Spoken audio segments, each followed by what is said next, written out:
What's next for Justin Gaethje? I mean, damn, I feel bad for Gaethje in this situation because man, he gets vindication emphatically against Dustin Poirier in that fight. He gets the knockout. He takes a huge risk that he probably didn't need to take. God, kudos to him. This is why he's a Hall of Famer. He wanted to stay active.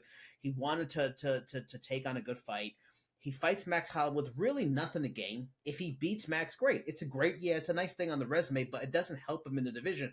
But a loss now puts him in a position where he's not getting a title shot this year. He's probably going to have to win one, maybe two to get back in the hunt. Luckily for him, Charles lost, so that kind of takes someone possibly blocking him away. Still got Sarukian, still got Dustin Poirier and whatnot. Where does he go next? What would be a good fight for Justin Gaethje now after this? Because he's fought damn near everybody. Yeah, that's a strange thing. We're trying to match him up. Like, he's kind of fought everybody, so I don't know where to put him. And then you got to question, like, what is he going to have left when he comes back? I mean, it's been a while. Saturday was the first time in a while we had seen Justin Gaethje get knocked out, and that was the ugliest it's ever looked. You know, and while we were all, jumping up and down and screaming for joy that Max was able to pull off such a great, fantastic highlight reel moment, Gaethje was laying still for a very, very long time. Oh, yeah. Yep. A frightening amount of time. So I don't even know if fighting right now should be on his mind. Yeah. This seems like one of those just stay home, wear your shades indoors, and just let things in your brain sort itself out and heal. But if he's, when he's ready to come back, I wouldn't mind seeing him against a Jalen Turner. I think that would be a good dial back as far as the rankings are concerned, and also a good chance for, one of the more up and coming guys to be able to get a boost. So a guy like a Jalen Turner makes a lot of sense. If you want to pair him up with somebody coming off a win, Bobby Green styled on UFC 300. I mean, still, and Justin Gaethje is still a big name. So the winner or loser of Conor McGregor and Michael Chandler makes some sense.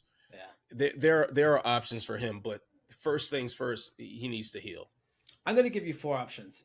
Bobby Green, I know you're Bobby Green's biggest hype man and his biggest booker. He is not worthy of Justin Gaethje. He beat Jim Miller. Woohoo.